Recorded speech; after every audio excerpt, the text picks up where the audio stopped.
things did not go well for Dolphins star Tyreek Hill. He indicated after the game that he wanted out. Wanted out of Miami. No mas. No mas to the Dolphins following the team's season-ending loss to the Jets suck in Week 18 in a rather stunning back and forth with the media where he did not leave a lot to interpretation. And he said he was opening up the door. In fact, we have the juiciest of juicy clips. Here is Tyreek Hill in all his glory, and this is the soundbite heard round the football world. Take a listen. I just got to do what's best for me and my family, dog. If that's here, if that's wherever the case may be, man, I'm finna open that door for myself, dog. As I'm opening the door, like I'm out, bro. All right, dog. Gotcha. All right, he's out. He gone. See you later. Now, in case you didn't believe what he had said there, a few minutes later, Hill posted what appeared to be a goodbye note to the Dolphin fan on social media. And so there's a lot to chew over, including the fact that Mike McDaniel admitted that Tyreek Hill quit on the Dolphins during the game. He took himself out of the game. So let us discuss the question. What is your initial thought on Tyreek Hill asking out of Miami? So I've got Pirates of the Caribbean, Zero Dark 30, and tarot cards.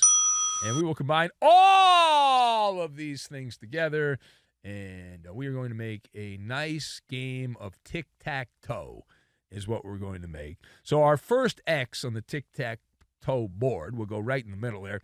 And this has obviously been bubbling up. Bubble.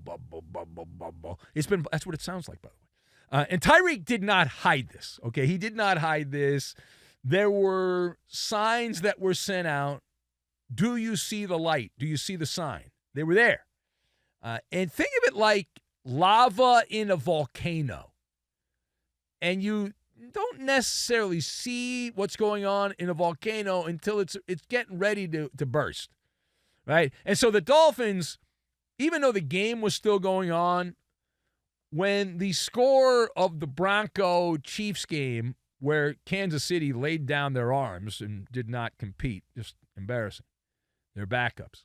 So that game was over, and so therefore the Dolphins had no chance to make the playoffs, and they were aware of that as they were playing the Jets. And so this is a Pirates of the Caribbean story. All right, Pirates of the Caribbean. Tyreek Hill, in this part of the book, plays the role of the Pirates. No, he's got the pirate, the whole thing, the outfit, the whole wardrobe. He's doing cosplay. So you got the pirate outfit on. Imagine Tyreek with the eye patch. He's got like a parrot. Look, every cliche of a pirate. It's like Blackbeard, the pirate. He's got the eye patch. He's got the parrot on his shoulder, the whole thing. And he says, the moment the score is announced, and there's no mathematical chance the Dolphins can make the playoffs because the Chiefs are getting their doors blown off by the Broncos. And Tyreek says, there she blows! Kaboom! And it is on like Donkey Kong. Yeah. So Tyreek went AWOL, and he decided to quit. He would not go back in the game. And Mike McDaniel, the coach, after the game, confirmed that. Normally, coaches try to downplay that kind of thing. He did not, which is a dead giveaway. That is a dead giveaway, as we like to say in these parts.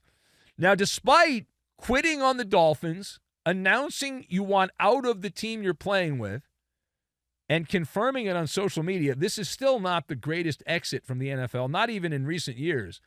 And I can't imagine, as long as I'll be doing this job, and I hope to do it for many more years, that we will ever see a player exit with the gusto of one Antonio Brown. It was a couple years back. It's been 3 years now since Antonio Brown, in his final game, with Tampa Bay. You remember Antonio Brown? It was against the Jets, too. It must be something about playing the Jets. Remember Antonio Brown a couple years back? He took off his gear against the Jets, and he threw his shirt into the crowd. He had a hissy fit. He threw his gloves into the crowd. And on his way to the locker room before exiting the field, he went through the end zone. He started doing a few jumping jacks in the end zone with his shirt off, and he was waving to the crowd, and then that's it. And now he's like a social media political pundit or whatever. There we go. Why not? What the hell? Knock yourself out. So where does Tyreek Hill end up? So based on the fact that Mike McDaniel did not really defend Tyreek Hill and confirmed what the rumor was that he quit on the team, that is a sign that Tyreek is not going to be back in Miami, and it doesn't make a lot of sense. He's not happy there. He's getting to the point as a wide receiver where there's diminishing returns, and so where do you see him going? So we have the MALLER wheel of speculation. We spin the wheel of speculation round and round and round and round and round. Big money, big money, big money! Stop! All right. So the wheel has stopped here, and the wheel has the Chiefs, Patriots, Chargers, and Raiders. Those are the 4 spots on the wheel of speculation, which is never wrong. The MALLER wheel of speculation when it comes to the future. Never wrong about these things. So this is a tinderbox, and we know that Tyreek is an acquired taste. We understand that, so good luck.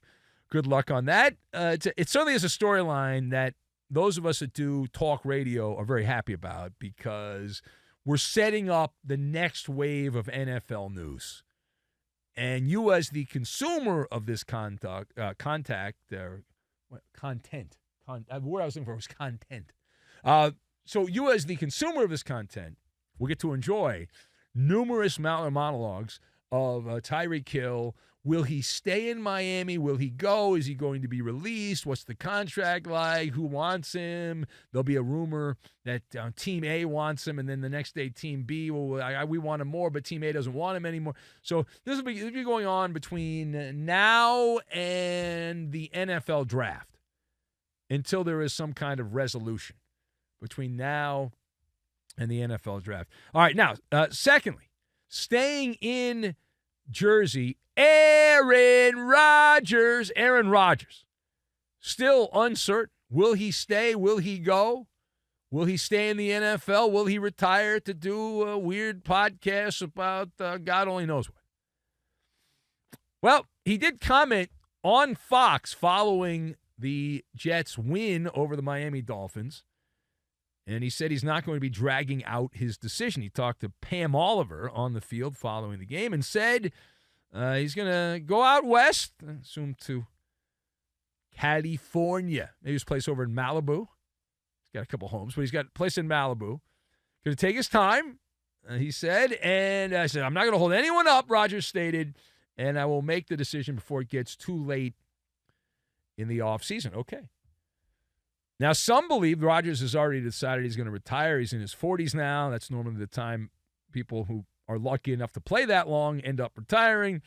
Rodgers did not play very well this year, so that's another sign of the end being near. However, no one's that sure. So where is the Aaron Rodgers story headed? Where is this one headed? So Rodgers is going to go 0 dark 30. 0 dark 30.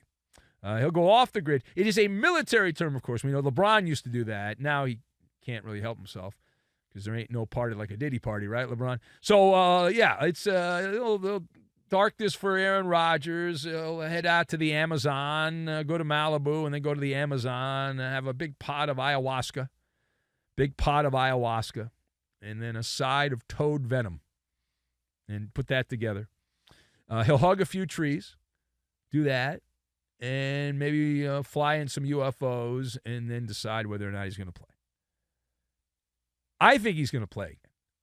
I believe he'll go to the Tennessee Titans next year.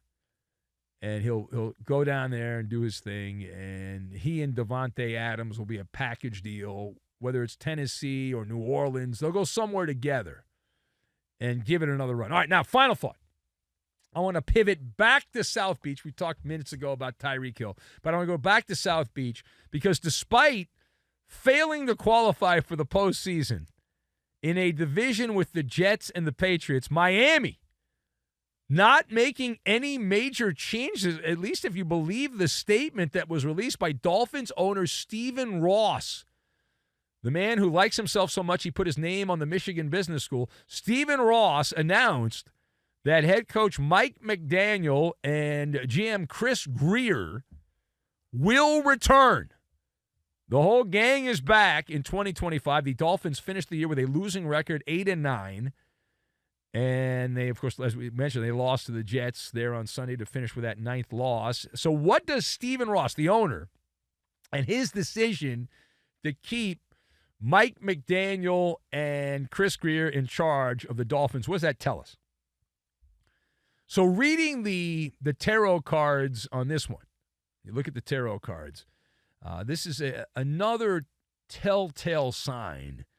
And on this one, it's the reversed strength tarot card for the team in Miami there, which indicates a sense of powerlessness and weakness, meaning you couldn't find a better coach than the guy that you have who's a glorified offensive coordinator. Now, for what we do, McDaniel is pretty good. He says some weird things, got a kind of weird cadence to him, so he's good audio a couple times a year. We'll get some good sound bites out of Mike McDaniel. So for that, we're grateful.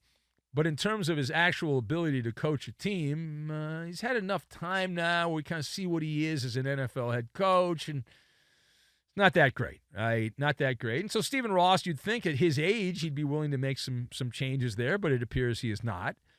And he's willing to die with the Dolphins sucking. That's the reason you keep these people around. If you want to try to win, you'd find somebody that can get you there. And really, the main issue is this guy, Grier.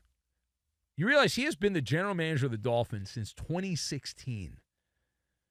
He's been the GM since 2016, and he has been a member of the organization for 25 years. Chris Grier. Miami, of those 25 years, 24 of them they've had a either losing record or they've made the playoffs and not won a playoff game. They did go 24 straight years without winning a playoff game. They have gone that over this stretch. Holy Dan Marino, Batman. The longest active drought in the NFL. Even the Jets got to a couple AFC championship games, but not the Miami Dolphins. Now, as for McDaniel, listen, the guy's a good soundbite, as we mentioned. The Dolphins, though, are a physically weak team. They're a soft team. And it's hard enough when you play in Miami, right? It's easy to be a soft team in Miami, but you're not going to ever win with that style of football in Miami, because if you're in the AFC, just let's work this out. I'll show you the Venn diagram. So you're in the AFC, which means unless you have home field advantage, which is almost never going to happen, but outside of that, you're going to have to play on the road in January in either Baltimore, Buffalo, not New England anymore, but maybe they'll come back around, but Baltimore, Buffalo, Pittsburgh, the usual suspects. Cincinnati's going to be around there a lot with Joe Burrow. So you're going to have to play outdoor games in the snow, and you have a soft football team. And there's no evidence that McDaniel, seems like a pretty soft guy himself, is going to be able to coach anything other than a soft football team. So they've got to have home field advantage. Otherwise, they're not going to do anything. It's over. They're mentally weak. You see what they do in cold weather. They shrivel up. There's a lack of self-discipline there. And they've not been a great team in most big games as the season has gone on. But the Dolphins ownership is clearly okay with that. They're fine. Stephen Ross is fine having a soft football team. Otherwise, he would have fired the coach. That's what that tells you.